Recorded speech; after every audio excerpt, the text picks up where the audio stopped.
partager l'écran.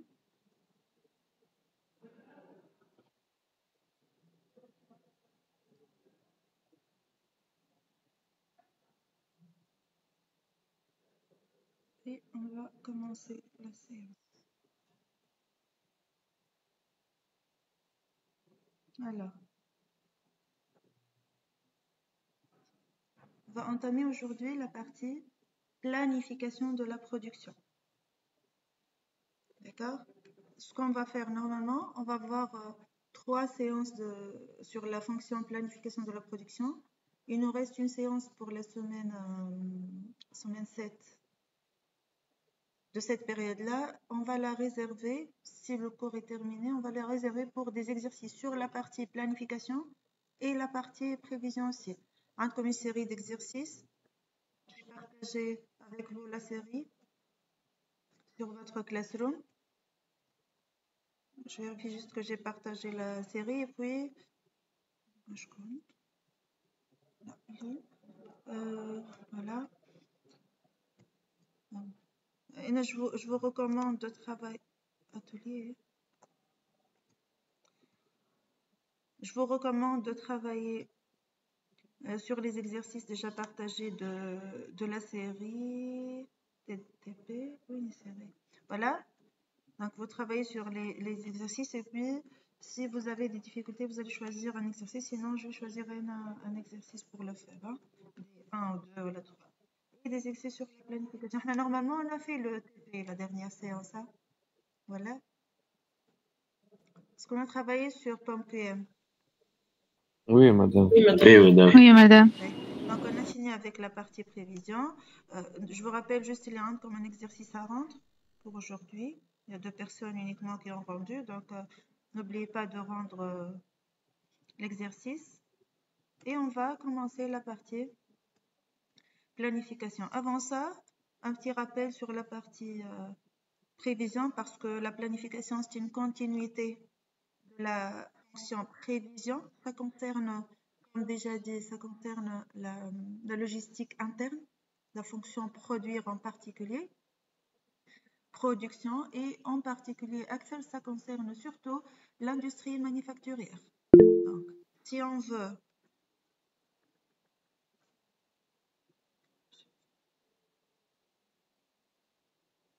mais si vous avez quelque chose à dire, Marie m'a un message.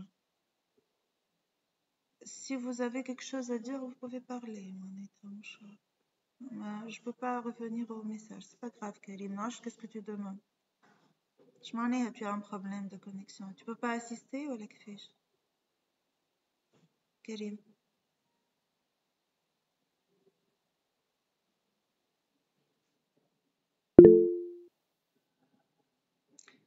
C'est uniquement pour Karim ou là c'est pour tout le monde? Est-ce que ma voix est claire? Oui, madame. D'accord. Donc, Karim, c'est un problème pour toi. Peut-être tu changes de place ou là en bas, tu peux faire l'enregistrement si tu veux. D'accord? Alors, donc, on va commencer par un petit rappel sur la définition de la fonction prévision. On peut adopter que la prévision, c'est le fait de anticiper une valeur future de la demande en se basant sur des données passées ou sur l'expertise dépendamment de la technique utilisée. La planification, cette fonction de planification utilise l'information, entre autres, bien sûr, utilise d'autres informations, mais comme variable d'entrée, comme intrant, elle utilise le résultat de la prévision pour, comme c'est écrit ici, positionner les activités de production et les ressources nécessaires pour la production dans le temps pour satisfaire la demande. Pour ce faire, nous avons besoin de la valeur de prévision éventuelle. Nous avons besoin de connaître surtout les informations concernant les articles sur lesquels on travaille. On doit connaître exactement les références. On doit avoir les informations nécessaires pour comprendre et élaborer les nomenclatures. Et par conséquent, les gammes de production à partir des postes de charge. Nous devons avoir des informations sur l'état des stocks et les commandes confirmées par les clients, confirmées ou pas. Donc, les demandes des clients, des différents clients. En plus de la valeur obtenue pour un article donné de la prévision. D'accord? Pour calculer les prévisions, nous avons dit qu'on peut utiliser deux familles de produits, deux familles de techniques, de méthodes. Un ensemble de méthodes basées sur l'expérience, le jugement et l'opinion sont les méthodes qualitatives. Nous avons parlé de ces 4 méthodes-là, l'étude de marché, l'opinion, Delphi et la comparaison avec les situations passées, que ce soit sur une étude de marché ou autre, ou bien des méthodes quantitatives basées sur ce que nous avons appelé des séries chronologiques. Et là, nous devons commencer par étudier ce que nous avons appelé la tendance de ces séries-là. Et nous avons dit que dans la majorité des cas, l'évolution des données de séries chronologiques élevées ont ou bien une tendance stationnaire, c'est-à-dire autour d'une moyenne, et la courbe, si on trace une courbe, sera verticale, une tendance croissante ou décroissante, ou bien une saisonnalité si nous avons plus qu'un cycle à étudier. Et pour chaque tendance, nous avons un ensemble de méthodes que nous avons discutées. Il y en a d'autres, mais elles sont les plus utilisées. La méthodologie générale de la prévision commence par une collecte de données, une analyse de données, principalement l'imputation des données manquantes et le remplacement à l'élimination des données, ce que nous avons appelé données aberrantes, c'est-à-dire supprimer les données qui sont anormales, de façon anormale, supérieure à une valeur moyenne ou inférieure à une valeur moyenne. Après, on va choisir la technique dépendamment de la tendance et calculer les erreurs, les deux erreurs principales, équations d'erreur que nous avons discutées. On a un troisième critère pour le choix des méthodes, le signal de dérive, qui étudie l'évolution de l'erreur et il ne calcule pas directement cette erreur-là. Dépendamment de la valeur de l'erreur, dépendamment de ce que nous avons besoin d'une stabilité, d'une production stable ou une production synchrone, une production réactive, qui augmente avec la demande, diminue augmente si la demande augmente et diminue si la demande diminue. On va choisir, par exemple, pour la moyenne mobile, le nombre de périodes, et pour l'exponentielle simple ou double, la valeur du coefficient alpha-bêta qui va être égale ou proche de 0 si on choisit d'être stable, d'adopter une méthodologie de production stable, et si on choisit une valeur de alpha-bêta proche de 1, on dit que nous avons adopté plutôt une approche pour être réactif, c'est-à-dire prendre davantage en considération les valeurs passées de la prévision. Et nous avons fini par travailler quelques exemples sur pomme claire. On va supposer maintenant que nous avons déjà... Vous avez des questions jusque-là? Non, ça va, madame. Donc, on suppose, et nous avons calculé nos prévisions, nous avons un ensemble de produits et nous avons calculé la prévision de chaque produit. La valeur par un calcul de prévision de chaque produit. Le résultat, c'est un plan de prévision, c'est-à-dire une valeur de la quantité à produire pour chaque produit. Nous allons, en plus de ça, avoir les informations qu'on a discutées tout à l'heure, les commandes, les stocks, la nomenclature, etc. Et nous allons commencer à élaborer les plans de planification. Nous avons principalement le plan global de production, le plan industriel et commercial, le plan directeur de production PDP et le calcul de besoins nets. La méthode MRP2. Le résultat sera des ordres de fabrication qui feront l'objet d'un ordonnancement et des ordres d'achat qui seront la responsabilité du service approvisionnement et l'achat. Donc, on va nous intéresser pour 9 heures peut-être sur l'élaboration de différents plans. Avant ça, nous avons besoin de comprendre quelques notions liées à la planification. L'objectif, c'est d'élaborer un plan industriel et commercial. Généralement, le plan global, le plan industriel et commercial sont fusionnés.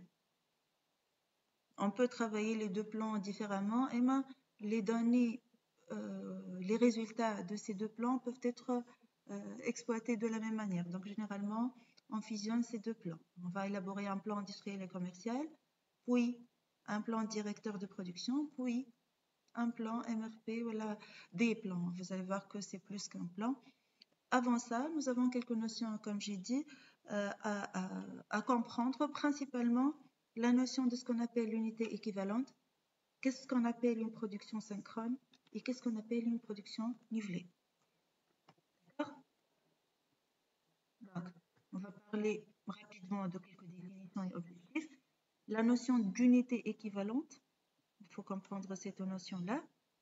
Et on va parler des différentes stratégies de planification de la production certainement, principalement la stratégie par nivellement, la stratégie nivelée et la stratégie synchrone.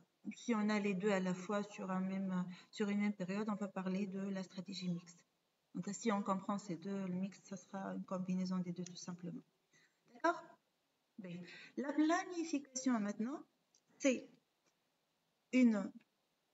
un arbitrage, voilà, une comparaison entre ce que le client demande par prévision ou commande et ce que je peux offrir comme service. Ce que je peux offrir en tant qu'entreprise comme service dépend de ce que le client demande d'une part, qui est variable et incertain, et dépend aussi de ce que mes fournisseurs peuvent donner. Donc, la planification, c'est trouver un équilibre à partir des plans globaux, OPIC, OPDP et calcul de besoins nets. En élaborant ces plans-là, trouver un équilibre entre la demande de client, la production et l'approvisionnement. De combien est-ce que j'ai besoin de ressources, comment je vais placer les dates dans mon calendrier de travail pour, en même temps, exploiter au maximum mes ressources et satisfaire le client de point de vue quantité. La qualité, c'est une donnée pour la fonction planification. Donc, on ne va pas travailler sur la qualité du produit ni la capacité du processus. On va travailler uniquement, on va supposer que tout est réglé et on va planifier selon les ressources dont on dispose. Je nomme les ressources dans une entreprise. Ce sont quoi les ressources? On a besoin de quoi pour une entreprise industrielle? ressources humaines, matériel. Oui. Financière. Les ressources financières. Matière première.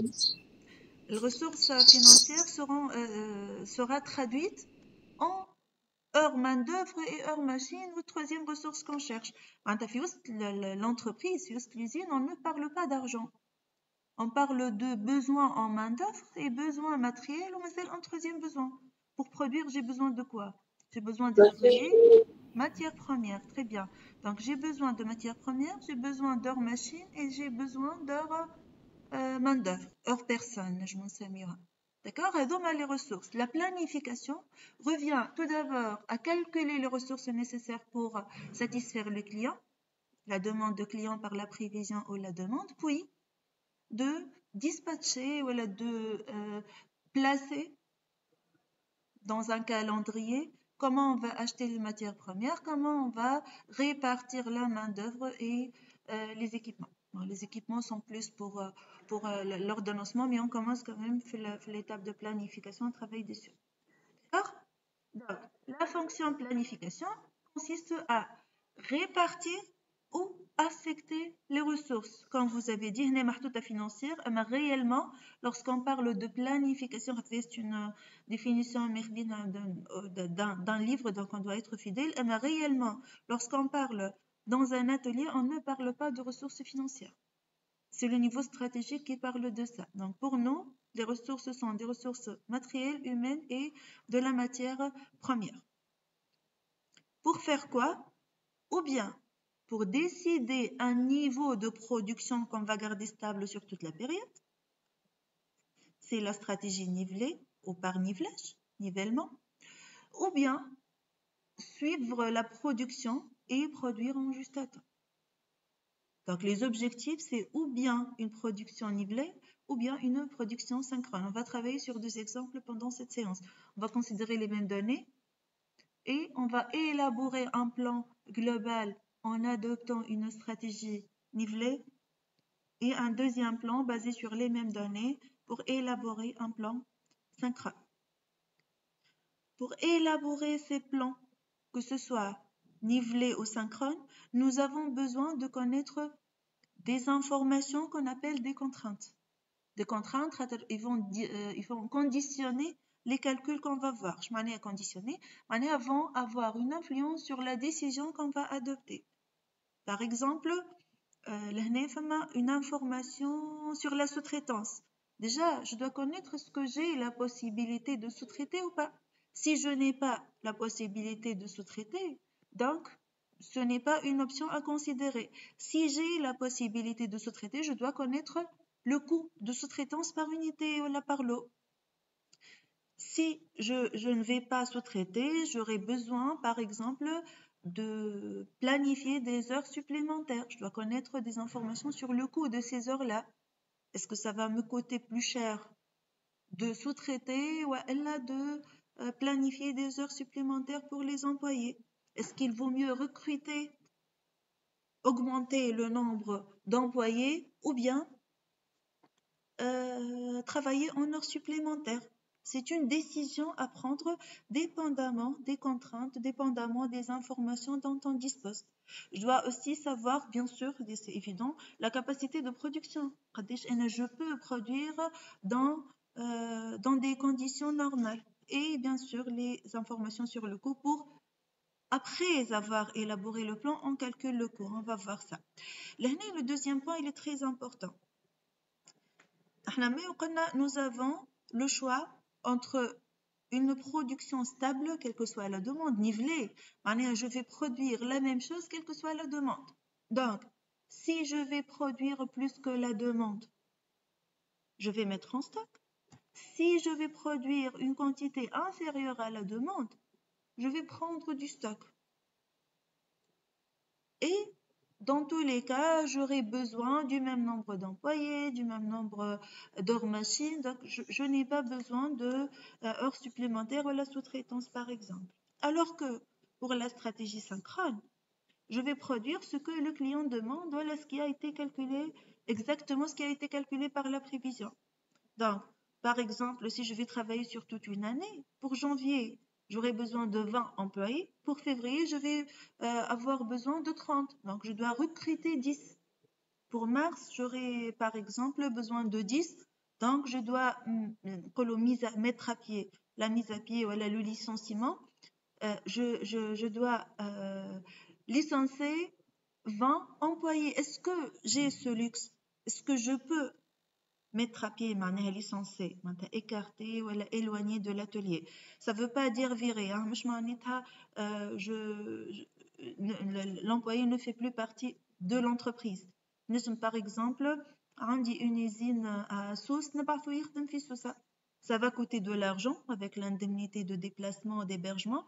Et il y a la possibilité de, bien sûr, à condition d'affecter à notre travail un employé normalement à Tunis dans une usine particulière, ou pour Sousse par exemple, le mestir dans un autre atelier. Déjà, il doit être polyvalent pour faire ça. Est-ce que j'ai ce confort ou aller? Est-ce que c'est possible de embaucher à tout moment des employés ou aller?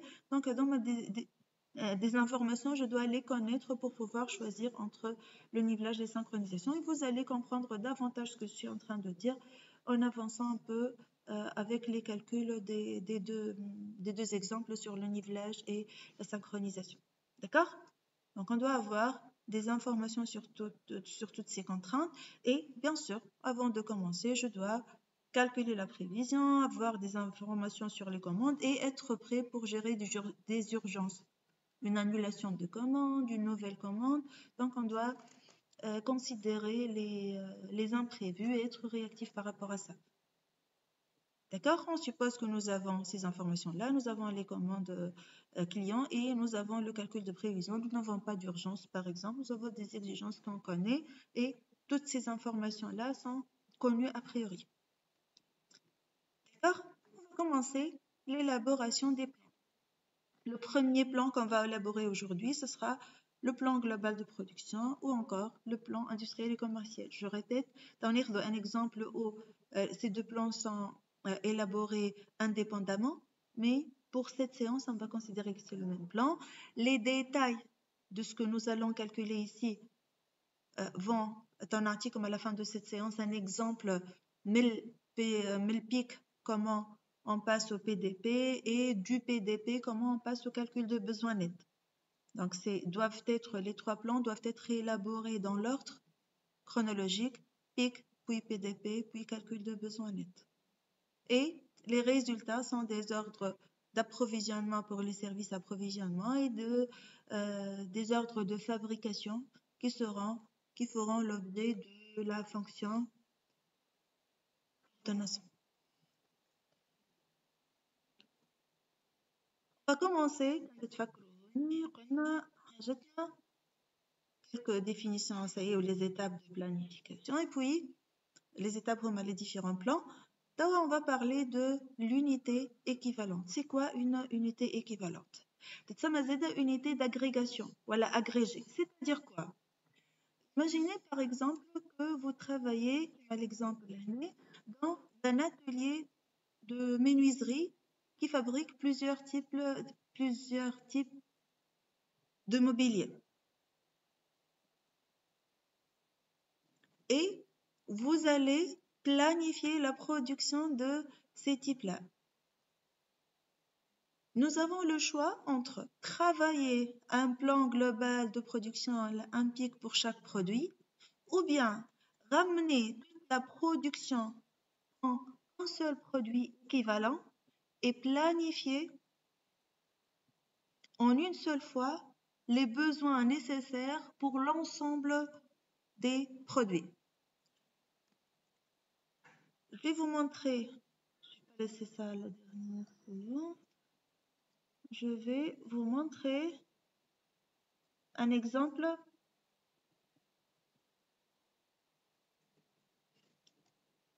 des trois plans. C'est cet exemple-là. Alors, je vais faire l'exemple. J'ai trois plans. Juste pour vous expliquer l'unité équivalente. J'ai trois plans. Le plan global élaboré en famille de produits. Le PDP élaboré par produit de famille. Puis un MRP par produit aussi. Donc, je fais le plan global de production. J'ai une graduation de la période en mois. Pardon. Donc, on dit un besoin de production pour le mois de octobre, 720. Pour le mois de novembre, 648. Pour décembre, 792. Mais on focalise sur le 720 ici. On passe au PDP. Mais on a le plan global, il est élaboré pour une famille X donnée. C'est quoi cette famille X?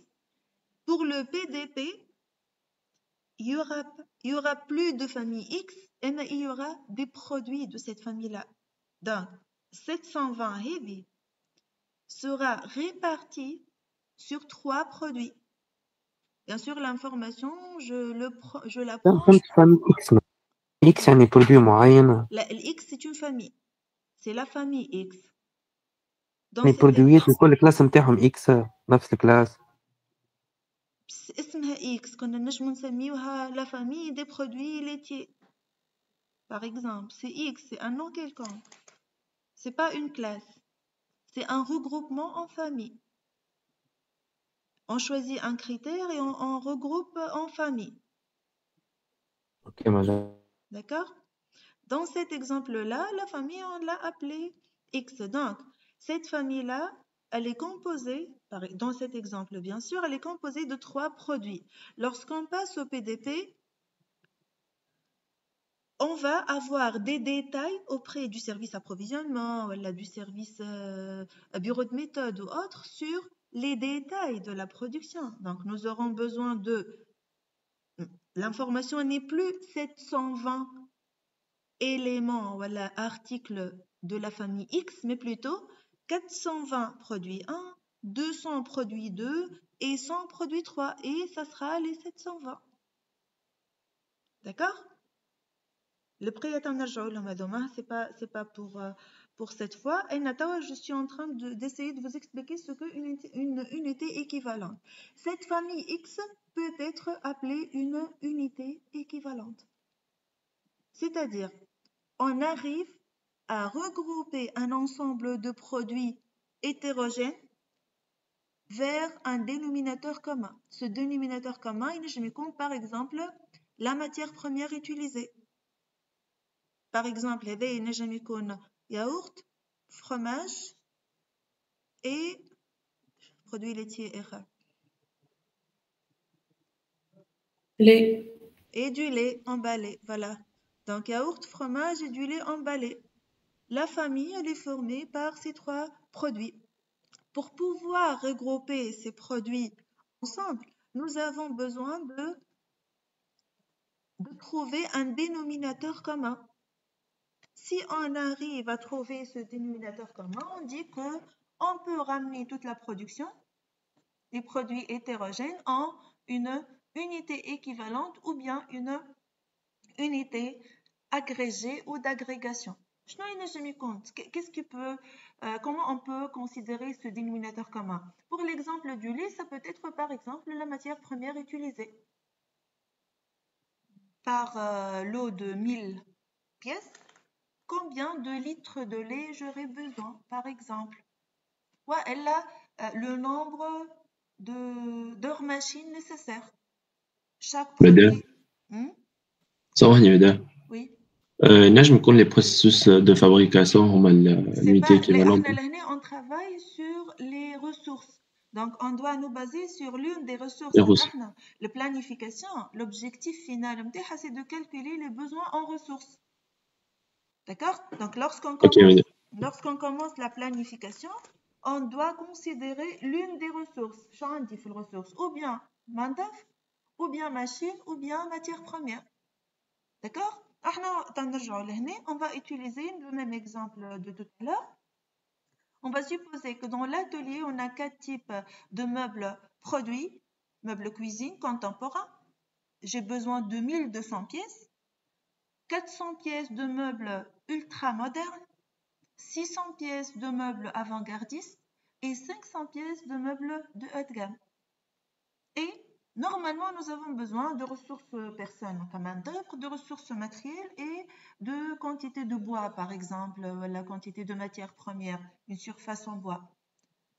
Donc, l'unité équivalente, l'idée de l'unité équivalente revient à faire quoi? Avoir un ensemble de produits hétérogènes et ramener cet ensemble de produits en un même dénominateur, c'est-à-dire au lieu de dire que je vais produire ces 4 types, je dis que je vais produire X quantité de contemporains. Je vais ramener les autres types de production vers contemporains. Ramener tous les types en avant-gardiste, tous les types en ultramoderne. En se basant sur quoi? En se basant sur le besoin de l'une des ressources. Ici, on n'a pas le choix, on a donné sur une seule ressource.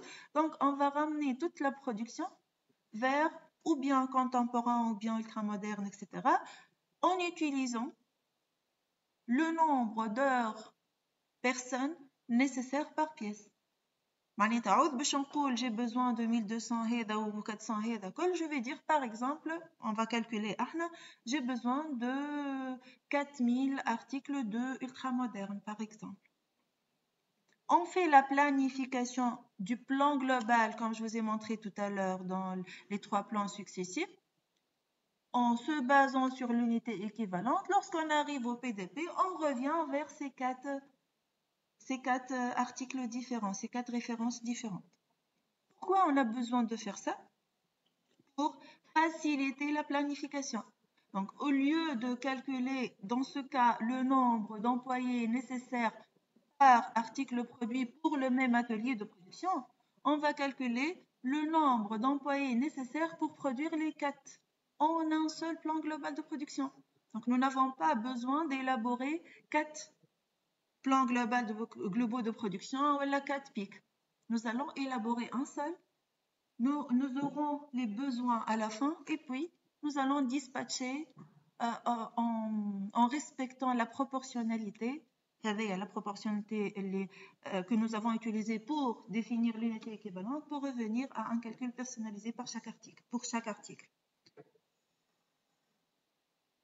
Maintenant, parfois, on se trouve dans des situations où les produits sont très hétérogènes. Donc, on a une variété très importante, très grande de produits hétérogènes. Dans ce cas, ce n'est pas possible d'établir ou de trouver une unité équivalente. On peut définir 2 ou 3 unités et travailler sur chaque produit à part. Donc, ce n'est pas une option qui peut, quel que soit le cas, être appliquée. Mais si la production est assez homogène, ou encore, si je peux idéalement ramener toute la production vers une seule. L'exemple, le lait ou le yaourt et le fromage. Je peux supposer que l'unité équivalente, c'est le lait. C'est le composant du yaourt et du fromage. Donc, je ramène la consommation d'un lot, de 10 lots, de 20 lots de yaourt et de fromage vers du lait calculé.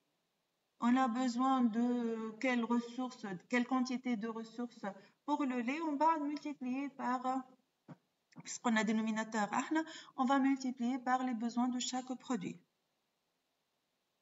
D'accord? Des questions? Non, c'est bon. On revient à notre atelier de mobilier. Alors, qu'est-ce qu'on peut utiliser comme dénominateur commun? Est-ce que le plus logique, est-ce qu'on ramène le tout vers le besoin le plus faible ou le plus important? Les deux sont possibles. Les deux sont possibles.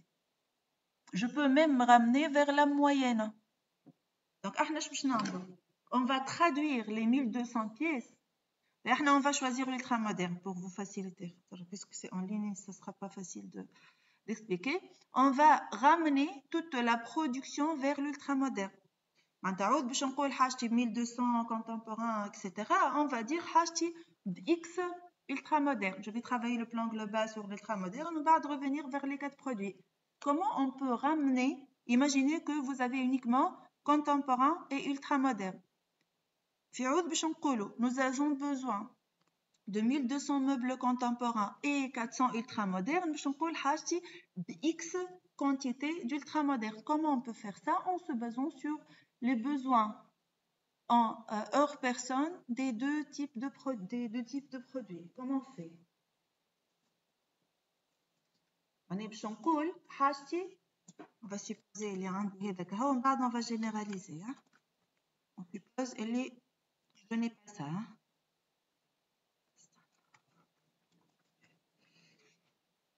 On n'a pas ça.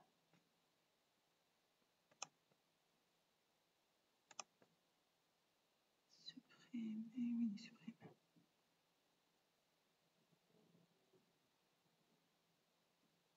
Oui, supprimer. Je laisse. À quel four, madame? وين فوق؟ مش مشكلة.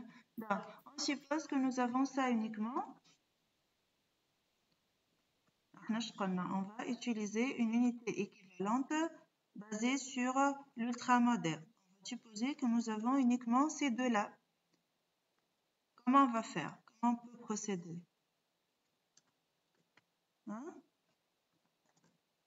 Normalement, il est écrit tableau. Oui? Alors, je 1200 contemporains et 400 ultramodernes. On ramène le contemporain en ultramoderne. Comment on fait? en se basant sur la ressource disponible, bien sûr. Donc,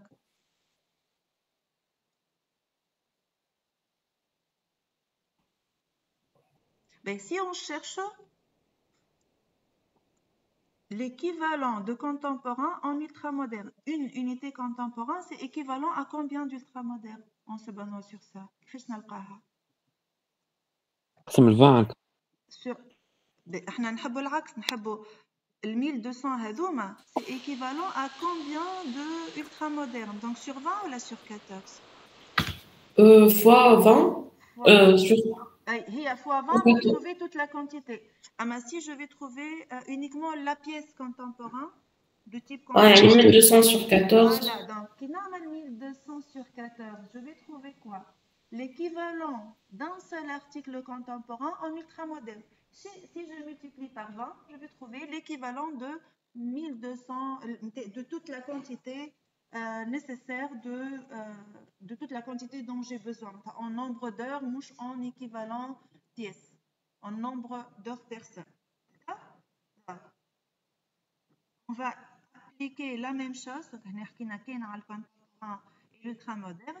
Si on applique la même chose pour l'avant-gardiste et la haute gamme, si on ramène toute la production, on divise par la référence, on fait le dénominateur la référence et je multiplie par le nombre d'heures. Et là, on peut voir les choses autrement. On a besoin de combien d'heures pour produire toute la quantité de contemporains? 1200 fois 20. Si le meuble était ultramoderne, combien d'unités d'ultramoderne? Ce sera divisé par 14. Donc, 1200 fois 20, c'est le nombre d'heures nécessaires pour calculer, pour produire, merci, les 1200 pièces de contemporains. Si je vais chercher, c'est équivalent à combien de meubles ultramodernes, on va diviser par la durée nécessaire pour produire un meuble ultramoderne. Donc, les 1200 contemporains sont équivalents à 1714 ultramodernes. C'est la même, on va multiplier par 14 divisé par 14. Avant-gardiste, 18 fois 600 divisé par 14. En fait, c'est la règle de 3 simples. 14, 400, 600 fois 18 pour trouver la somme, pour trouver la somme, voilà. La somme des heures nécessaires pour produire 600 pièces avant-gardistes, je divise par 14 pour trouver l'équivalent en ultramoderne. Et à la fin, on va sommer, juste vérifier les calculs, quelques centièmes de précision, vous allez trouver 3885,71. Donc, j'ai besoin de 1200 contemporains, 400 ultramodernes, 600 avant-gardistes et 500 haut de gamme. Uniquement pour le plan global, je vais travailler sur 3885,7 pièces ultramodernes. Calculer les besoins du plan global sur cette unité équivalente. Et puis, on revient à chaque produit à part pour le PDP. La référence ici, اللي باش نخدم عليها ديما خاطر احنا نقولوا ramener à une unité ولا ramener à un même dénominateur. Donc نحط في dénominateur la référence, la ressource des références, et في le numérateur, je calcule le total nécessaire pour produire toute la quantité du produit lui-même. Donc on a les données اللي موجودين عندي. D'accord? Des questions? Oui, madame, ça va. Ce matin, vos camarades ont posé la question.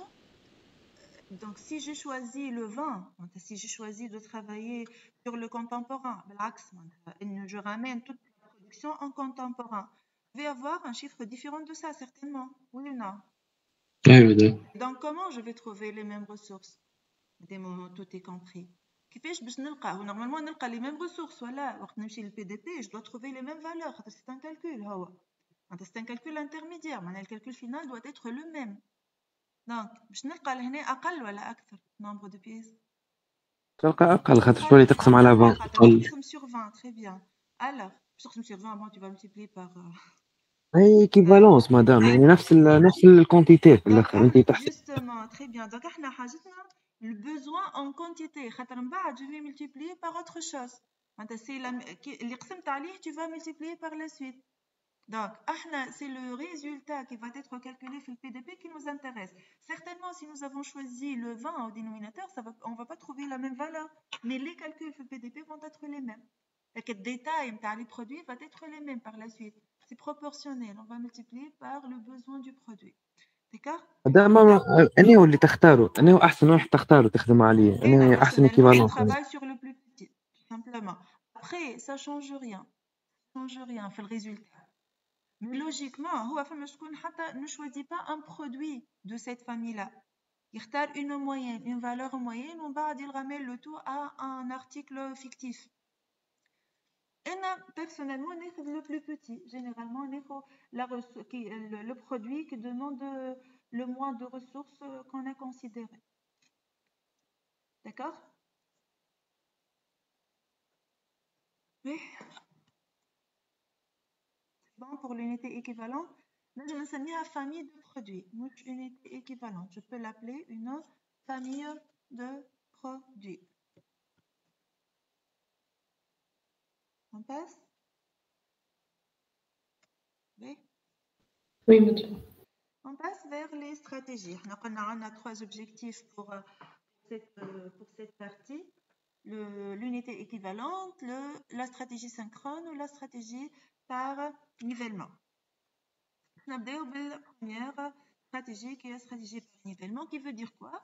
Qui veut dire produire la même quantité, quelle que soit la demande du client. Donc, on va calculer une valeur moyenne. Généralement, le plan global et le pic sont calculés à base d'une année. Donc, on va répartir l'année en 12 mois. Si on a choisi une stratégie de production par nivellement, on va produire la même quantité chaque mois. L'idée, c'est de calculer cette quantité constante, qui est la même pour chaque période, et calculer les ressources nécessaires par conséquent.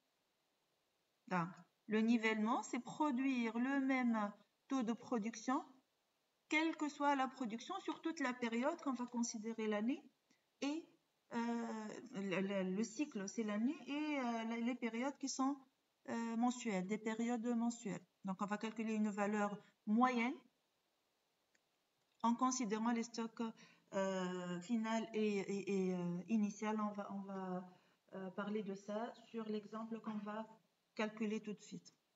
La stratégie, on a un taux de production constant, donc une production stable veut dire quoi? Une gestion facile ou la difficile des ressources? Si la production est stable, est-ce que la gestion des ressources sera plus facile ou la plus difficile? Facile خاطر stable. Stable, je m'en ai stable. On dit la même quantité, في نفس الوقت, avec le même besoin main d'œuvre, même besoin machine. Donc la gestion de ressources sera facile, que ce soit comme si j'ai une demande fixe, c'est en flux poussé si vous voulez. Donc j'ai un nombre de main d'œuvre stable, j'ai un nombre d'employés monétaires, j'ai besoin. Je peux calculer en une seule fois les approvisionnements fournisseurs, ce sera périodique, etc. Par contre, la demande ne peut pas être stable. La demande varie. Donc, comment on fait pour répondre aux clients si la production est inférieure à la demande? Donc, on va ajuster par le stock. Et si je produis plus que la demande, je vais stocker. Ça va engendrer donc des coûts de stockage et des risques de pénurie. Oui ou non? Donc, je risque d'avoir une demande qui dépasse. Je risque d'être en situation de rupture de stock. Donc, si je vais travailler par une stratégie nivelée, je dois avoir des informations sur le coût de stockage et le coût de rupture de stock. D'accord? Une schématisation de la stratégie nivelée. Ce qui est en rose ici, c'est la production, c'est pas le 0, hein, c'est 30, c'est une moyenne. Donc, je vais produire pour toutes les périodes la même quantité. Quelle que soit la demande. Là, vous voyez, la demande elle est bien inférieure à la production. Ici, la demande elle est très supérieure à la production. Quelle que soit l'évolution de cette demande-là, je vais produire la même chose.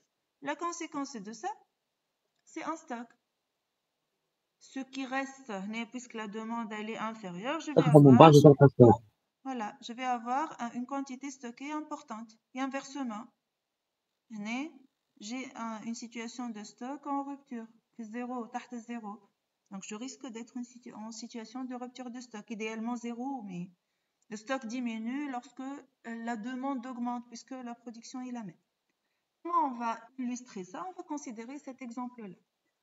Ce qui est en jaune ici, ce sont les données.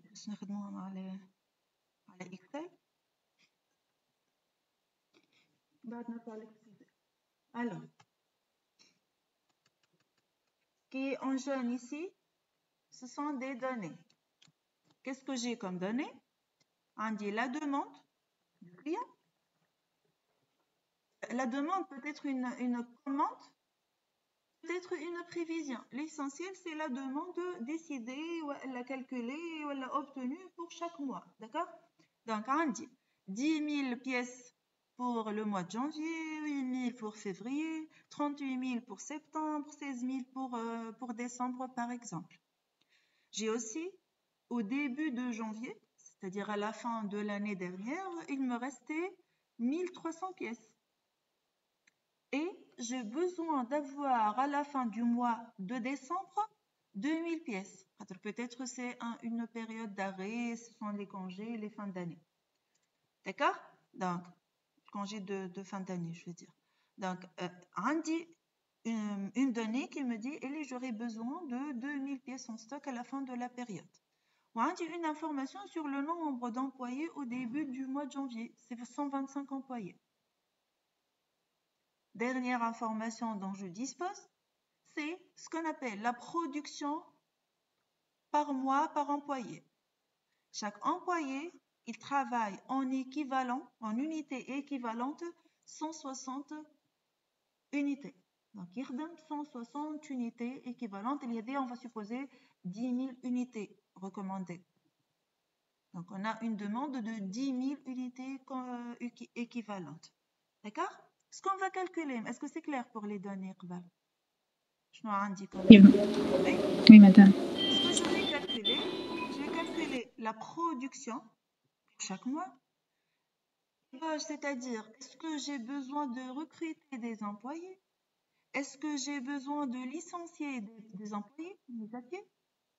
Je vais calculer l'équivalent.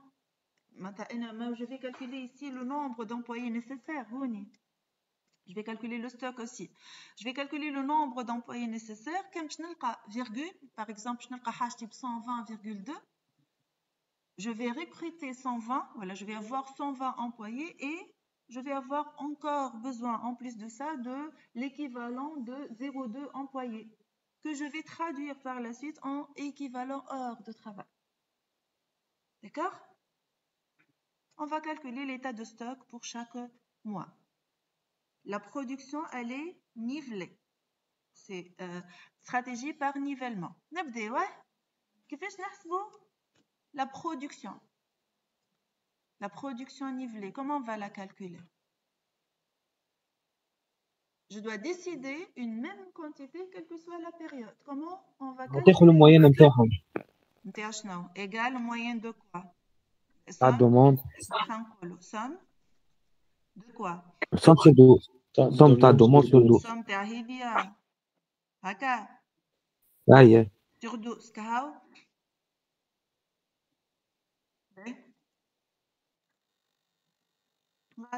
Il faut ناقص حاجتين. ستوك نتاع ستوك القديم اللي عندك. En plus de ça, je dois considérer, est-ce que je dois ajouter ou la soustraire le 1300? Soustraire, voilà. Donc, moins le stock initial, déjà, c'est une quantité supposée déjà produite. Et je dois aussi laisser 2000 pièces à la fin du mois. Donc, comme si j'ai une commande supplémentaire de 2000 pièces qui va être restée en stock. Plus 2000 divisé par 12 et ça, c'est correct. D'accord? Donc, ça sera cette valeur-là pour le mois de janvier. La somme de la demande plus le stock final moins le stock initial divisé par le nombre de périodes qui est dans ce cas égal à 12. Le mois de février. معلش عملنا لا سوم دو لا دوموند لكل مره يعني علاش مش دوموند نتاع البارتي هذيك موان ستوك بلس على خاطر المون هذاك معناها هذاك في السynchron احنا توا niveler par définition, c'est-à-dire produire la même quantité chaque mois. La question était comment on peut décider la quantité qu'on va produire chaque mois. Madame, pour 12 mois. On va faire ce que tu as proposé maintenant. D'accord? D'accord. 12 mois je تعمل نفس الحكاية madame. Voilà. Donc, pour le reste des mois, ça va être la même chose. Donc, on va avoir 23 225 pour toutes les périodes. Et comment on va calculer ça? C'est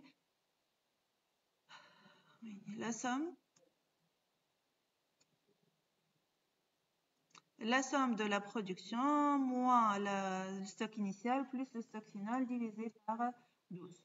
Donc, on va produire cette quantité-là, la même quantité chaque mois.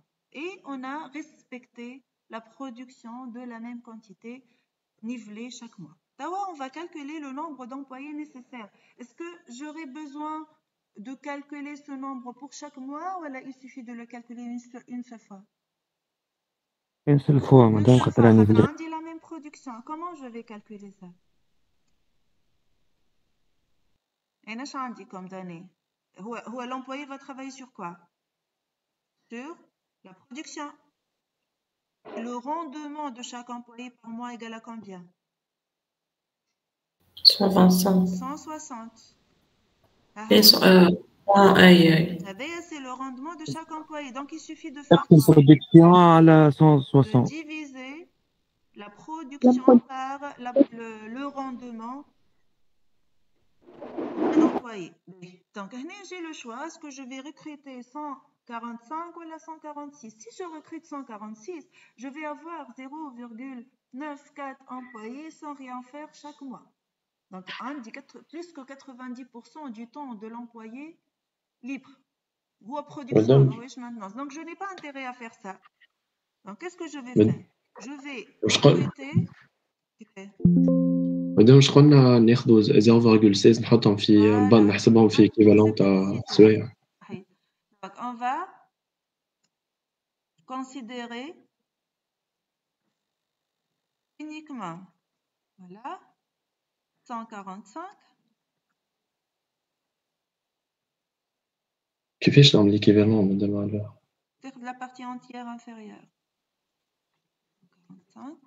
Je vais recruter 145 et il y a un besoin de 0,156, juste l'arrondi, 116 ans, 150, l'équivalent employé de 156.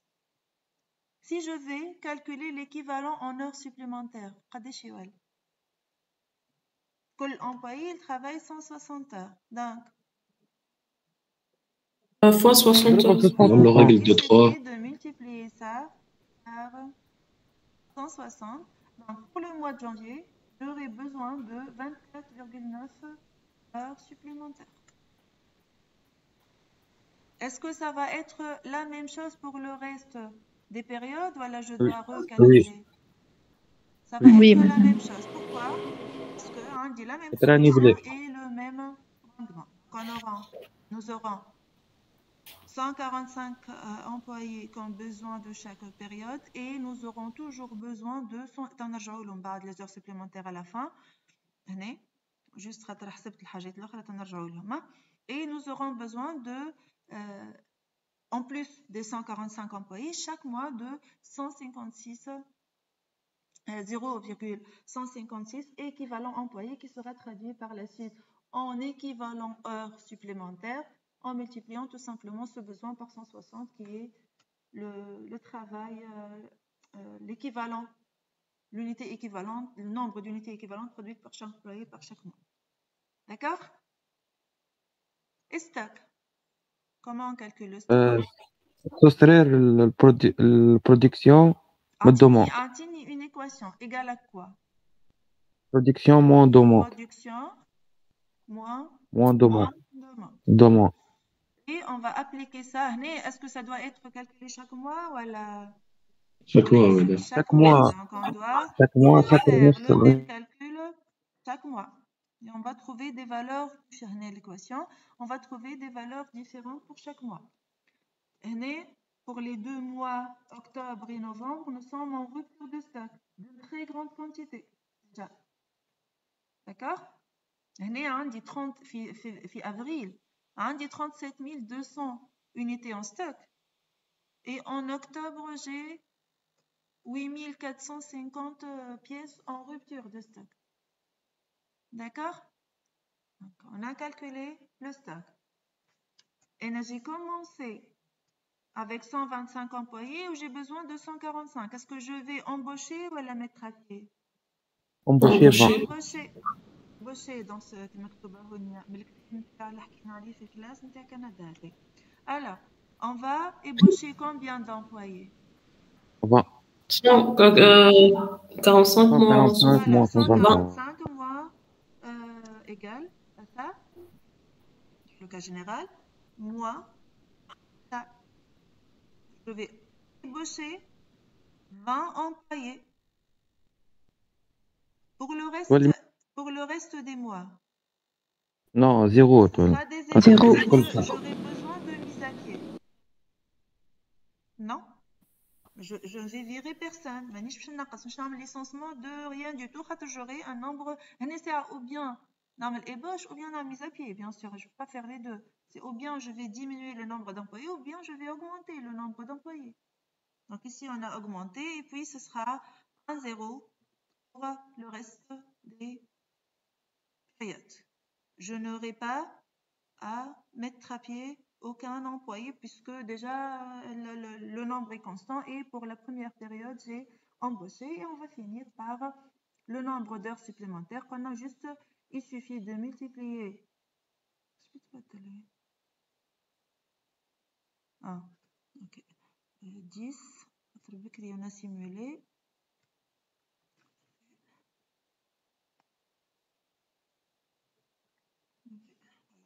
Donc, on aura besoin de... Il suffit, avec un fichier Excel élaboré, il suffit de modifier, par exemple, le client à février, j'annule ma demande. Le calcul sera refait automatiquement. Donc, on n'aura pas à faire tous les calculs. l'étude madame, je نسألك على les heures supplémentaires. En fait, فهمت كيفاش فهمت كيفاش يتحسبوا اما من بعد كيفاش معناها يتخدموا ولا مش عارف. Je dois poser cette question. Qu'est-ce que ça veut dire? J'ai besoin de 25 heures au mois. Le mois fait donc comme si j'ai besoin d'une heure supplémentaire par jour. Oui. Et j'ai 145 employés. Donc si je divise 145 égale à quoi? 25 heures fois 60 minutes fois 60 secondes divisé par 145.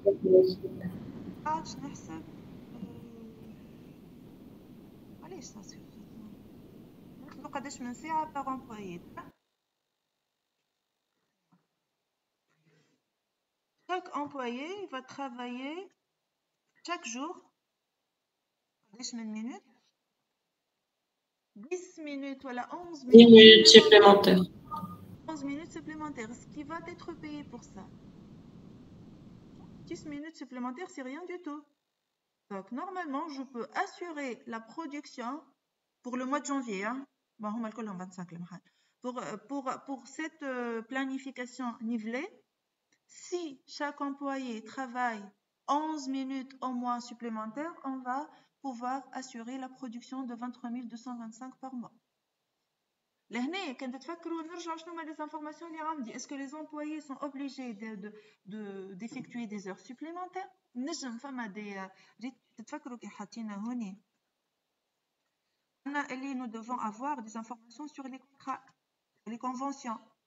Par exemple, dans la convention مع les employés نتاعي chaque 5 minutes supplémentaires sont comptabilisées 1 heure.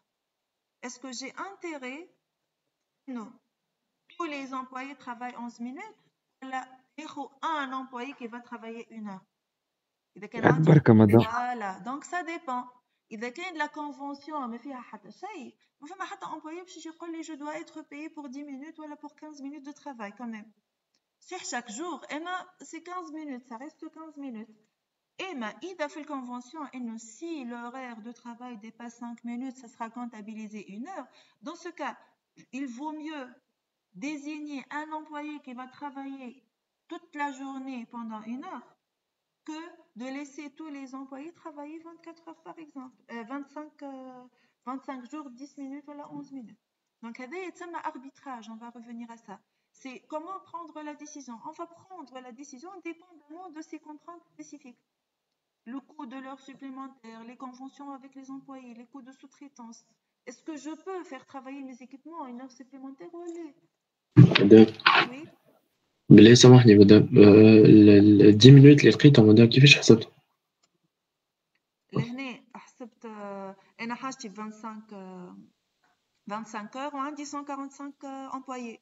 Donc chaque employé il va travailler 0,17 heures multiplié par 60 pour trouver le nombre de minutes. Ok madame, merci. D'accord? Est-ce que c'est clair pour le nivelage?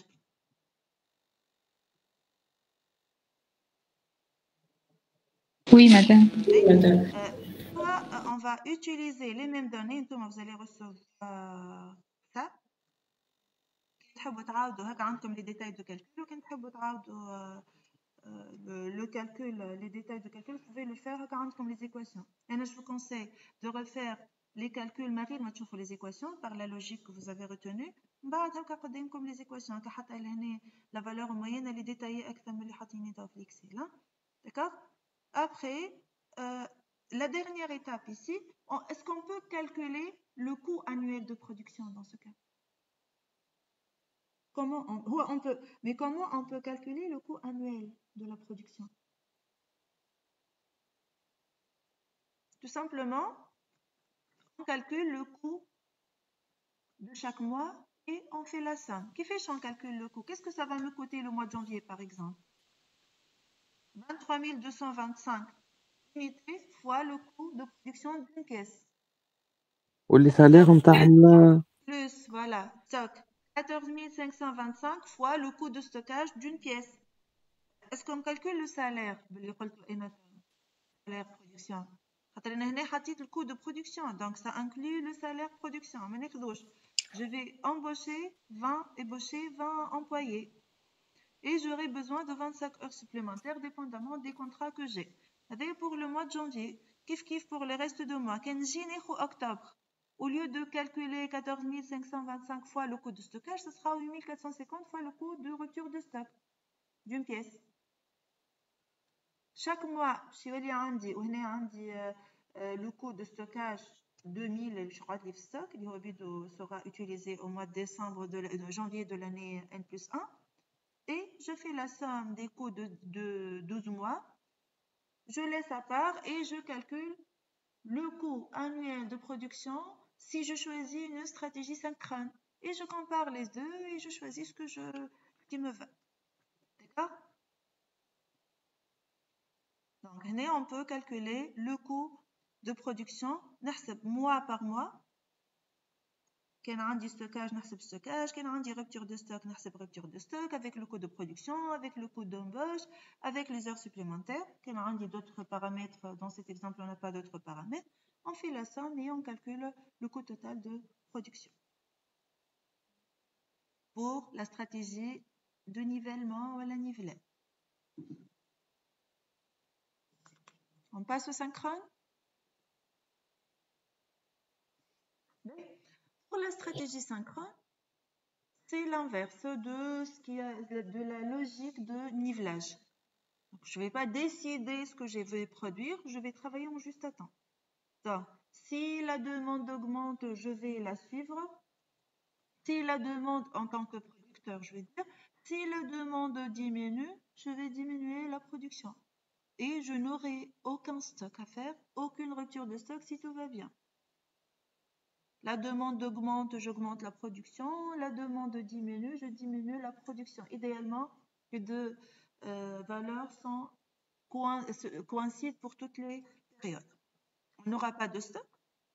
Ça doit parfaitement matcher avec la production, doit être parfaitement synchrone avec la demande. On n'aura pas, si tout va bien, comme j'ai dit, on n'aura aucun stock, aucune quantité en stock. Et on a les difficultés, oui. J'aurai une production flexible. Donc, ce sera une gestion plus difficile. Je vais à chaque fois avoir besoin d'un nombre différent d'employés. Donc, je vais à chaque mois ébaucher et mettre à pied des employés. Éventuellement, il y a Emma ébaucher, Emma. La mise à pied, ça peut être une réaffectation vers un autre travail. Et ça nécessite une polyvalence. Et la polyvalence nécessite des formations. La formation coûte cher. Donc, c'est un choix qui est assez coûteux à faire. Le niveau de production varie, la main-d'œuvre varie, le besoin en machine varie aussi. Donc, ça demande des compétences de management des ressources, surtout pour l'effectif, c'est-à-dire est-ce que je vais embaucher ou la licencier. Donc, est-ce que pour chaque mois, je vais avoir besoin d'heures supplémentaires? Je vais avoir éventuellement besoin de sous-traitance. Donc, on calcule pour janvier et on copie pour le reste des mois. Pour la stratégie synchrone, on va refaire le même travail chaque mois. Et on va utiliser le même exemple. Le même exemple avec les mêmes données, 260 unités équivalentes par mois, avec la même demande, avec la même situation initiale de stock et situation finale de stock, avec le même nombre initial d'employés, 125, et on va appliquer la stratégie synchrone. Vous allez me dire à chaque fois comment on calcule, comment on calcule dont nous avons besoin, les données dont nous avons besoin. Donc, on a les mêmes données et on va commencer par la production. Pour le mois de janvier, je vais produire combien de pièces?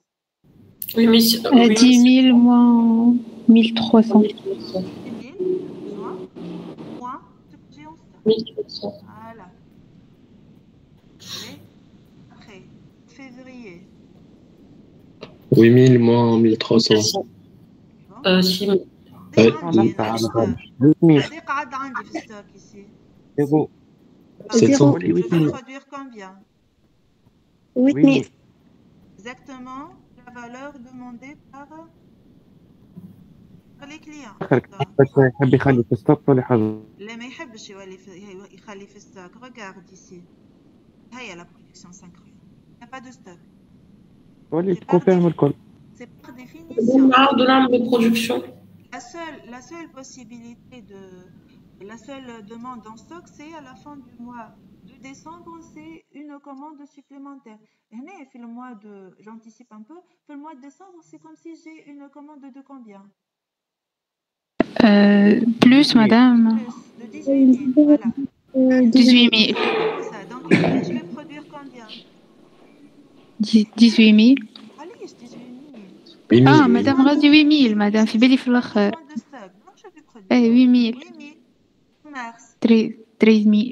13 000. Donc, je vais produire exactement la quantité demandée. Et à chaque fois, combien je vais avoir en stock?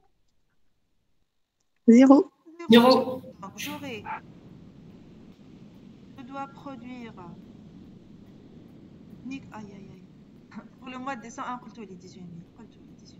Donc, je vais produire pour le premier mois la demande fixée, moins le stock disponible. Après, pour les mois de février jusqu'à novembre, je vais produire exactement ce que le client demande. Après, pour le mois d'août, je vais produire en même temps ce que le client demande et une commande fixe qui est le besoin en stock en particulier pour le mois de décembre. Et bien sûr, il ne va pas vendre toute la quantité, ça va rester en stock uniquement pour le mois 12. D'accord? Donc, le stock sera nul pour le reste des périodes. D'accord? Des questions? Comme un micro Mahlou, est-ce que vous avez des questions? Oui, madame. Juste, normalement, في الفان d'année, on a une quantité de 2000. علاش في quantité initiale معناها جات 1300 C'est une donnée. donnée معناها.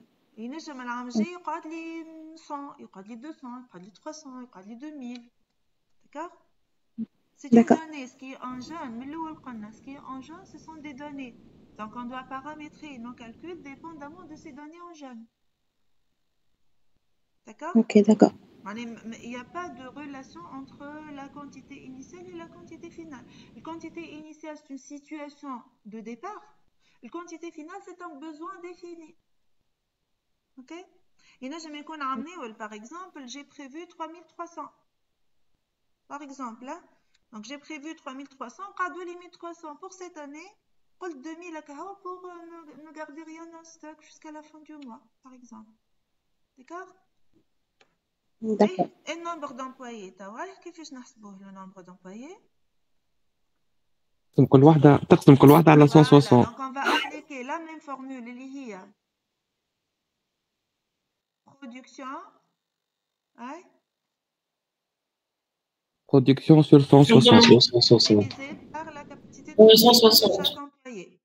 Et le supplément sera tout ce qui est après la virgule. 3, 7, 5. Et ici, ce sera 54. Ok? Ouais. Est-ce que je vais ébaucher ou la mettre à pied? Mettre à pied, madame. Les à pied. Est-ce qu'on peut faire les deux à la fois? Voilà. Moi 71. Mais bien sûr, on multiplie l'équivalent employé supplémentaire par la production d'un employé par mois. Ouais? Pour le mois de février. C'est qui 8000 sur 160. Donc ça sera 8000 divisé par 160. Ouais? Embauché, voilà. Mise à pied. Mise à pied. Combien d'employés? 75. Ben, qui nous a dit 54? 4, madame. Voilà, qui nous a dit 54, on a dit un besoin de 50. Ah oui, oui. Donc c'est, on va fixer cette cellule-là et on va copier pour le reste des mois l'équation qu'on utilise partie entière. On peut utiliser une équation. Oui,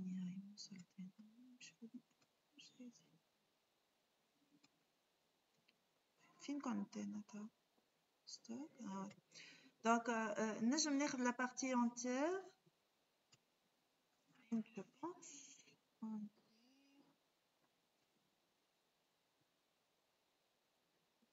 Voilà. نجم ناخذ la partie entière. D'accord? بعد كيف نستخدموها باكسل. احنا لهنا on va mettre et après le virgule on va multiplier par 160 pour trouver l'équivalent. نكملوا juste mars. Alors mars نجبناها 81, ce sera tout simplement 13000 sur 160. J'ai besoin de 81 employés, 0,25. 81. Et Bosch de combien? 41. 31. 31. Moins 50. Moins 50. Moins 50. Okay. Pour avril.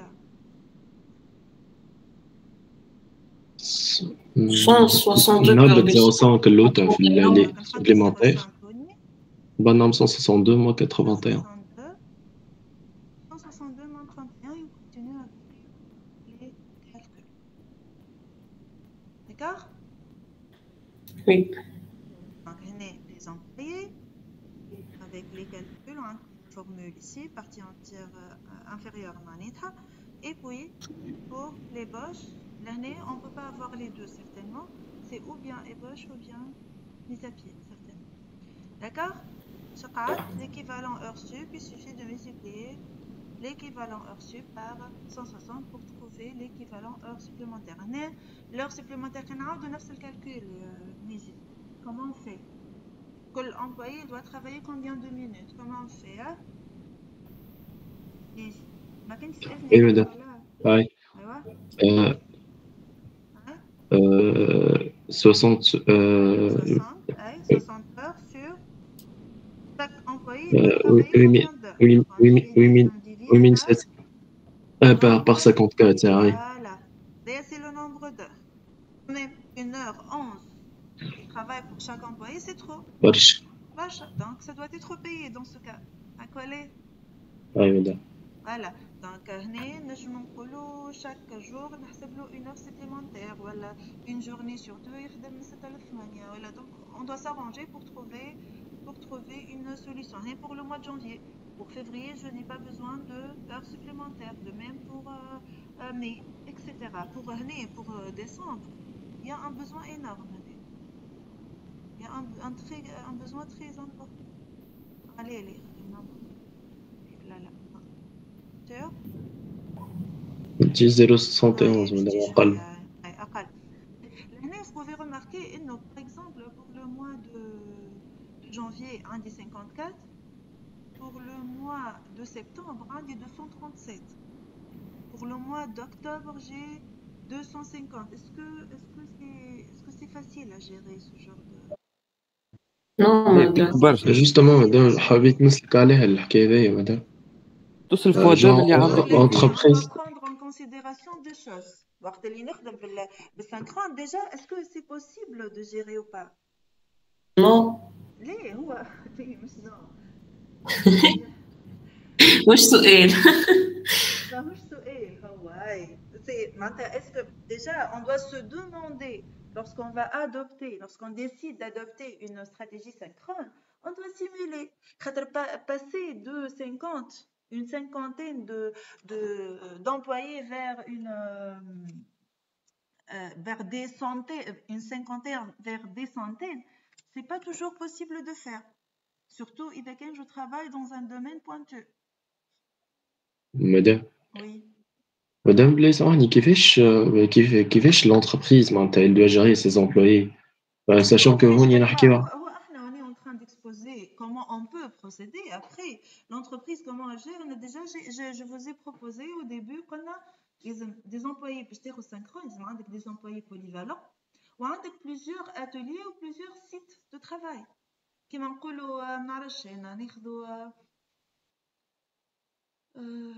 par exemple, le domaine de service, on fait l'enseignement. Entre le module prévision et planification de la production, il est uniquement pour les 4 OJ.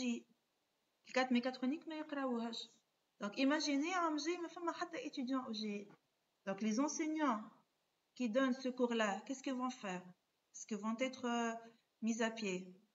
Normalement mis à pied pour ce module, mais ils doivent être polyvalents pour travailler ailleurs. D'accord? Donc c'est... تم كيما الفلاحة مثال كي يجي باش يحصل. Est-ce que tu peux parler un peu français? On a groupe, oui. En secteur agroalimentaire, agriculture, dans la pic de saison, ils demandent des opérateurs, mais après ils vont mise à pied. Par exemple, qui m'a la récolte d'olive. Oui. Oui. Donc, bon, il y a fait l'industrie, ça sera plus difficile, bien que la main-d'œuvre agricole, ça demande des connaissances. Hein. Celui qui peut travailler à la fois sur les dattes, sur les olives, sur les légumes, sur les fruits, il va travailler toute l'année. Celui qui ne peut travailler que sur des oliviers, il ne va travailler qu'à la saison de 3 mois, la récolte des olives, par exemple. D'accord? C'est encore plus difficile pour l'industrie, oui. Et mais c'est par analogie. Sauf que مدام l'exemple, il est un peu extrême. Là.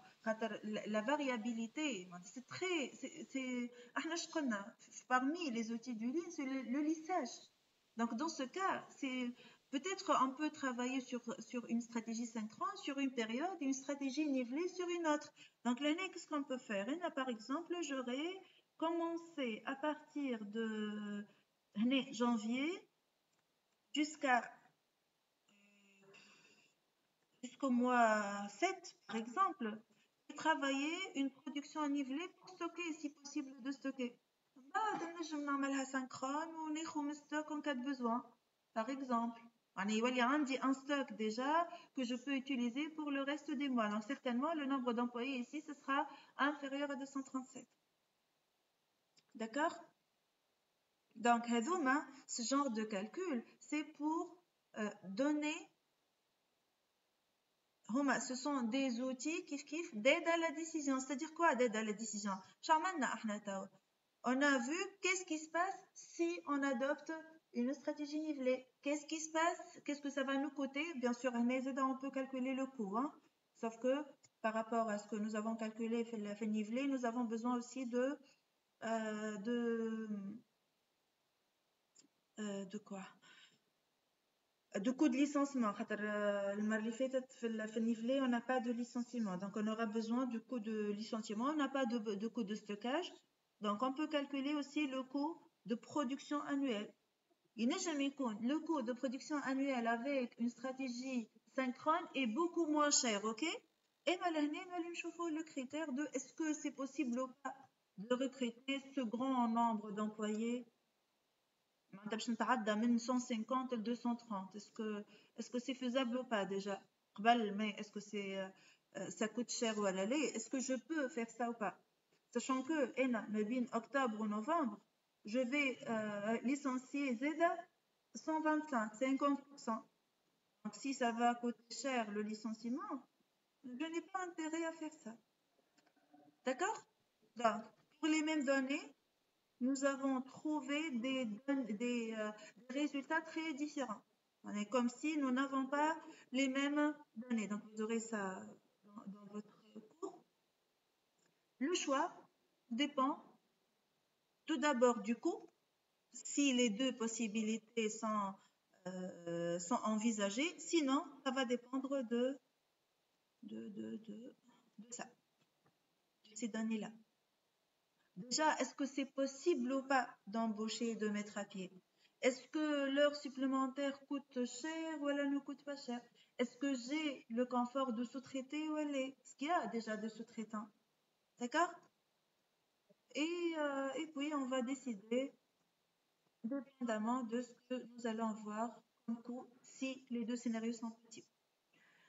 Sinon, on peut, comme ça, travailler ce qu'on appelle une stratégie mixte, c'est-à-dire considérer sur une période de l'année une production nivelée, considérer sur une période une production synchrone. C'est surtout pour les demandes saisonnières.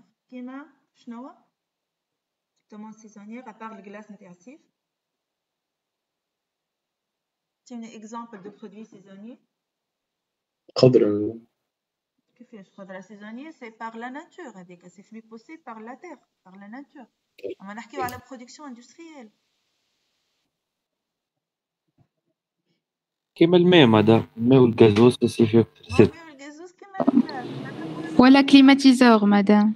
الفونت كليماتيزور. بي علاش كليماتيزور؟ حنا نقولوا الالكتريسيتي لا برودكسيون دالكتريسيتي لا ستيك تخدم في الصيف beaucoup plus la quantité produite en kilowattheure أكثر برشا من au cours de l'année. توا la consommation du gaz pour le chauffage elle est beaucoup plus élevée que pour le reste des années.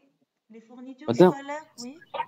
Madame, المشكلة زادة problème du steak que ne peut pas il faut toujours consommer les gens ديما فما consommation تاع électricité خاطر les turbines نتاعهم تاع الغاز ما ينجموش يوقفوها.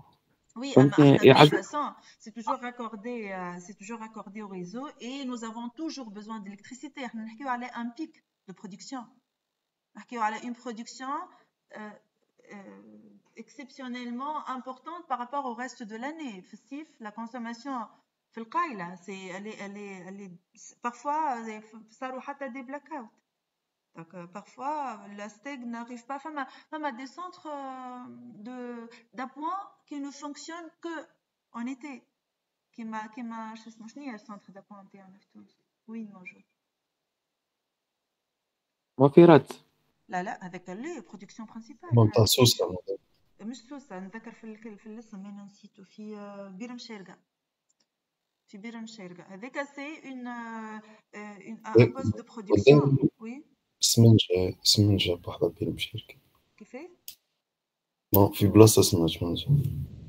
ما نعرفش نعرفها في بير مشاركة وانا فيزيتي هذاك في فيزيت ايتود نتفكر هذاك كما قال سوفيا لوي سا برودوي اما يعمل لو برودكسيون بيرسونيل معناتها ils consomment ce qu'ils produisent هكا معناها يخدموا ils produisent خاطر لي توربين ما لازمش تاكل ولا الشادير ما لازمش تبرد يقعدوا يعملوا une production pour la consommation personnelle في الصيف تولي وهي ديما راكوردي للريزو بيان سور تعطي تولي تبيع تولي elle distribue. Comme les fournitures scolaires aussi.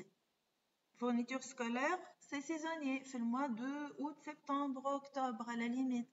Donc, on ne peut pas travailler la même quantité ou produire la même quantité toute l'année. Ça ne sert à rien de stocker des stylos qui peuvent être endommagés par le stockage, voilà, par la température, voilà, par la pluie. Voilà. Oui. طماطم زادة مادام تخدم شهرين ولا 3 أشهر على هو غزل الكونسيرفاتور يصنعوهم بوندون ليتي يصنعوهم في اوت سبتمبر معناها لي ريكولت واللي يتباع بوندون توت لاني اللي برودوي خاطر سينو كان ما يعملوش كونسيرفاسيون ما يصبرش. وي تري بيان ميم لو سكر مادام لا حتى السكر يخدموه مرة واحدة في الصيف على شهرين مرة واحدة اي بتخدر البيتراف يتنحى كان في سيزون معينة لفت السكري هذيك اي لفت اما باللغة العامة يقولوا له بتراف. بون انفورماسيون. هاي تفكرونا حاجات اخرى باغ الماكلة في اون جينيرال فما البلاك فرايداي مادام يخدموا له برشا شركات خاطر حتى مش بلاك فرايداي احنا نقولوا لي سول دون لو كا جينيرال. وي اذا كان عنده دي بيريود في رمضان سيتو رمضان اما باقي ماكله دونك العيد الصغير باغ اكزومبل العيد الصغير توا قاعدين ديجا les ateliers de confection déjà certainement ils ont produit une grande quantité pour être vendu surtout le صغار surtout pour les besoins d'enfants. oui عندك الكونسول كيما مثال ما نعرفش البلاي ستيشن ولا حاجه يخدموهم بعد العيد نتاعهم هذاك كريسماس خاطر الصغار شو اللي عندهم فلوس ينجموا يشريوه. مادام بار اكزومبل زاد العظم في رمضان. والله العظم في رمضان سي ناتوريل اوسي. Oui, mais oui, la consommation augmente de façon exceptionnelle. Qu'est-ce l'agroalimentaire le collo في رمضان.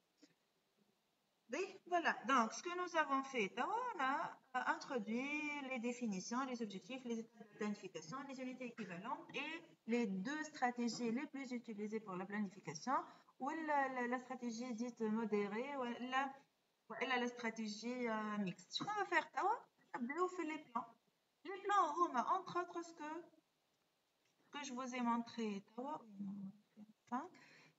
les trois plans, on va considérer une famille de produits, voilà un ensemble de produits, voilà un produit, on va élaborer le plan global, on va ajouter des informations, que ce soit sur les produits, voilà on va détailler octobre. Fait le PDP, ce sera 4 semaines octobre, ce ne sera pas le mois d'octobre. Donc c'est ça, on a divisé en produits, mais aussi on a divisé en semaines. Kif pour le mois de novembre, pour la même quantité, 720 ici et 648 ici. Qui نتعدى l'MRP, chaque produit doit suivre une nomenclature. Le produit, il est formé par des articles, par des matières premières, ou elle a des modules, ou elle a des sous-ensembles, ou elle a chaque sous-ensemble, il donne un MRP à part, jusqu'à arriver à un produit fini. Et à la fin, PDP, ça veut dire quoi? C'est-à-dire, je vais lancer une commande de 400 pièces auprès du fournisseur pendant la semaine 2. L'objectif, c'est ça. La quantité à lancer au fournisseur et à quelle période. Donc, on commence par ce 720 et on arrive à ça. Donc, dans ce cas, dans cet exemple-là, on a calculé les 3 plans pour le produit 1 en particulier. On a trouvé que, et pour satisfaire la demande que nous avons décidé liée à 720 avec le plan global, nous avons besoin de lancer une commande de 400 pièces pendant la période 2 et une commande de 400 pièces pendant la période 6. On va travailler pour trouver ça. Comment on va travailler pour trouver ça? En appliquant la méthodologie MRP. Je n'ai pas MRP. Je connais pas la MRP. Calcul de besoins en matière première. Donc, c'est Manufacturing Resource Planning. Ça m'a plusieurs abréviations qui peuvent être utilisées, mais principalement, on utilise surtout l'abréviation Manufacturing Resource Planning. C'est la planification de l'utilisation de matières premières, si vous voulez, de la production à partir des matières premières, des ressources en matières premières. On MRP, mais on travaille sur ce qu'on appelle la MRP2. Je n'ai l'évolution rapidement de la MRP2. Au début, déjà l'MRP, MRP0, mais MRP0. C'est au milieu des années 60. Au début, c'était quoi l'objectif de calcul MRP? C'est quoi l'objectif de la planification, en particulier avec la méthode MRP? C'est de décider quel produit il faut produire, pour quelle date et avec quelle quantité. Ce sont les seules questions dont nous avons besoin de répondre. Pourquoi? Parce qu'il y avait des ressources abondantes. On n'avait pas besoin de confronter ce que nous avons besoin par rapport à ce que nous, dont nous disposons. Certainement, nous serons capables de satisfaire cette demande-là en termes de quantité. La MRP1, les années 71, avec la crise, avec la pénurie de ressources qui a commencé à cette année-là, en plus de ces 3 questions de la nature du produit, la quantité et la date, on a ajouté, est-ce que nous sommes capables ou pas, de point de vue ressources, de satisfaire cette demande-là, et pour quel délai? Pour quand? C'est ce que le client demande. Le délai de production, c'est mon délai à moi. Et qu'est-ce que je peux faire par rapport à ça? Et au début des années 80, à la fin des années 70, il y avait des questions sur la priorité de production. Si j'ai 5 produits, je dois lancer quoi en premier lieu? Dépendamment des délais, des profits, peu importe. Et il y avait un calcul de prix, de coût. Prix et coût, les deux. D'accord? Donc, on va travailler sur un système de planification basé sur l'MRP2 qui revient à répondre à toutes ces questions-là. Pour répondre à ces questions-là, nous avons besoin de connaître 2 types d'informations. Nous avons besoin, je vais clôturer par ça, nous avons besoin de connaître, ça met aux 2 dimensions, voilà 2 types de données. Des données temporelles et des données d'agrégation. Les données temporelles, le cycle, la période sur laquelle je vais travailler et comment je vais découper cette période-là. L'exemple que nous avons choisi, c'est quoi la période? L'exemple d'un nivellement synchrone. Nous avons travaillé sur combien de périodes? La période de combien? 12 mois. Une année.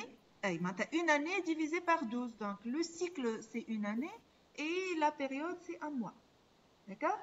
Et le niveau d'agrégation, est-ce qu'on va travailler l'horizon ou l'année, le cycle, ou la période, la fréquence de mise à jour. Une fois nous avons planifié, est-ce qu'on doit revoir cette planification chaque semaine, voilà, chaque mois, voilà, une fois par an, voilà, toutes les 2 années, dépendamment des conditions externes, dépendamment des ressources disponibles. Est-ce que j'ai changé les contrats avec le fournisseur, est-ce que j'ai changé ce fournisseur ou pas, etc. Et le niveau d'agrégation, c'est-à-dire est-ce que je vais commencer à travailler sur des produits. Voilà, je dois commencer par calculer des unités équivalentes en famille, puis je vais passer en produits, et le calcul de besoins nets composants, le mot que je cherchais tout à l'heure, est-ce que je vais me baser sur matière première ou la composante? Qui fait je décide, en fait, je décide c'est quoi la matière première pour moi, et là, qu'est-ce que j'achète? Est-ce que j'achète un moteur? Voilà, j'achète les composants du moteur pour le fabriquer. Si j'achète un moteur c'est une matière première. Je vais l'acheter. Je vais arrêter le travail, faire l'MRP au moteur. Si je vais fabriquer un moteur, je dois connaître de quoi est-ce que ce moteur-là a besoin pour être fabriqué, de point de vue matière première et main d'œuvre ou outillage voilà, et équipement même. Et acheter ce que je dois acheter, acier, voilà, je ne sais pas qu'est-ce que, ou composantes électroniques, élémentaires, etc. D'accord? Donc, ce que nous avons utilisé pour planifier. Et en plus de ça, on doit prendre en considération la nature du produit. On travaille tout d'abord sur la prévision des cas bases, mais la planification dépend du secteur d'activité. مش كيما نخدم la planification في l'agroalimentaire كيما نخدمها في l'aéronautique كيما في le domaine pharmaceutique. Il y a des spécificités dépendamment du secteur, dépendamment du réseau de distribution. Qui نخدم une planification et la matière première de la Chine. مش كيما باش نخدم une planification et je vais acheter auprès d'un fournisseur local. Ce n'est pas le même cas, ce n'est pas du tout le même cas. Je peux revoir la planification chaque mois si le fournisseur est local. Si le fournisseur est une machine, je ne peux pas faire ça. Si je fais ça, ça ne va pas être exploitable, si vous voulez. Ça dépend de la technique utilisée. On va utiliser l'MRP et ça dépend de la précision des prévisions aussi. Il faut travailler sur la prévision, puis passer à la planification. Et on va le voir la prochaine fois. La prochaine fois, vous aurez un test sur la prévision. Ce que nous avons vu pour cette séance, c'est pas inclus. Et on va continuer à travailler sur les plans, que ce soit global ou autre. D'accord? Question? Non? Non, c'est bon. Non, madame.